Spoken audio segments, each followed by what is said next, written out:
Bonjour! Pour ceux qui ne me connaissent pas encore, je m'appelle Isabelle Morin et ma société c'est Spring Formation. Aujourd'hui, je vais vous parler du droit à l'erreur. J'observe qu'on est dans une société qui ne nous donne que très peu le droit à l'erreur et que du coup on ne se donne pas le droit à l'erreur non plus. On a tendance à pointer du doigt celui qui fait une erreur, on a tendance à être honteux quand on fait une erreur, comme si c'était mal de se tromper. Alors moi je suis pas du tout d'accord avec ça et je vais m'appuyer sur deux proverbes. Le premier, il n'y a que ceux qui ne font rien qui ne font jamais d'erreur. Bah oui, le fait de se tromper, le fait de faire une erreur, c'est la preuve de notre capacité à passer à l'action. Et tout être vivant met en œuvre des actions, bouge, change, évolue.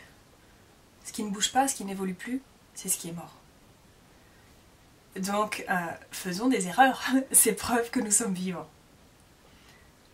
Je vais m'appuyer aussi sur une citation de Socrate qui disait « La chute n'est pas un échec, l'échec c'est de rester là où on est tombé ». Et effectivement, l'erreur en fait, elle est signe qu'on est sorti de ce qu'on sait faire habituellement. Quand on est dans sa zone de confort, quand on maîtrise ce qu'on fait, on ne se trompe pas. Par contre, quand on ose faire des choses nouvelles, quand on ose faire des choses différentes, quand on ose sortir de ce qui est confortable pour nous, effectivement on peut faire des erreurs. Et c'est là une formidable occasion de progresser parce que du coup on peut apprendre des choses nouvelles. Ce qui est gênant, ça serait ce qu'on fait de l'erreur, ça serait de rester sur cette erreur, alors qu'au contraire, c'est vraiment, comme je disais, une occasion pour progresser, pour avancer et pour se développer. Alors pourquoi je vous parle de ça aujourd'hui? Ça me parle beaucoup suite à une anecdote qui m'est arrivée lundi. J'animais une formation, j'avais un groupe de 12 personnes, donc un gros groupe en développement personnel. Puis il y avait un certain nombre d'autres éléments qui rajoutaient au stress habituel du démarrage d'une nouvelle session avec un nouveau groupe. Et en plus de ça, au moment de démarrer, avant de démarrer la formation, je constate que le vidéoprojecteur ne fonctionne pas, qu'au moment de démarrer la formation, on était toujours en train d'essayer de le résoudre. Bref, on démarre la formation avec un quart d'heure de retard, sans vidéoprojecteur. On a été interrompu toute la matinée par des personnes qui très gentiment venaient essayer de résoudre le problème, sans résultat d'ailleurs. Et arrive une énième interruption. Alors sachant que moi à chaque interruption ça crée une tension supplémentaire parce que c'était pas évident pour moi de garder le fil, de continuer à créer du lien entre les stagiaires au démarrage de la formation alors que ce lien était constamment interrompu. Et donc arrive une énième interruption, une personne frappe à la porte et je soupire et j'ai un regard qui dit mais quoi encore? Et la personne rentre, c'était l'assistante qui venait chercher la fiche pour les repas du déjeuner. Et j'ai dû lui répondre quelque chose comme mais pourquoi vous venez maintenant? Je vais vous l'apporter à la pause comme on fait d'habitude.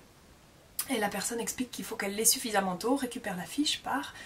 Je reprends la formation et je me dis en moi-même, alors là tu viens de faire quand même une belle boulette, même une double boulette, parce que alors non seulement, premièrement t'es désagréable avec quelqu'un qui vient prendre soin de toi et du groupe pour que la pause déjeuner se passe bien, et en plus t'as 12 paires d'yeux braqués sur toi, à qui tu es en train de parler de l'assertivité, des relations constructives, et à qui tu viens de démontrer exactement l'inverse. Pas de crédibilité. Gros moment de solitude. Alors à la pause, j'ai décidé de résoudre mon erreur.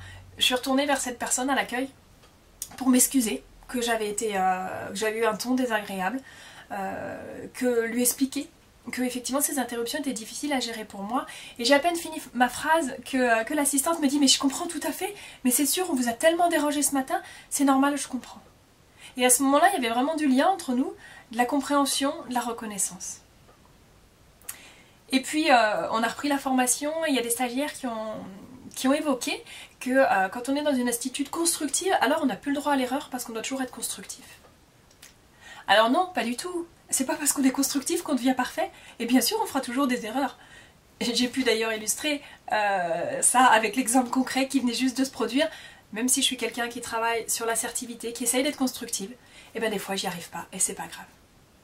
Et c'est pas grave de faire des erreurs. L'essentiel, c'est de s'en rendre compte, de se l'avouer à soi-même, de le reconnaître auprès des personnes impactées, et puis de choisir de progresser et d'avancer par rapport à ça.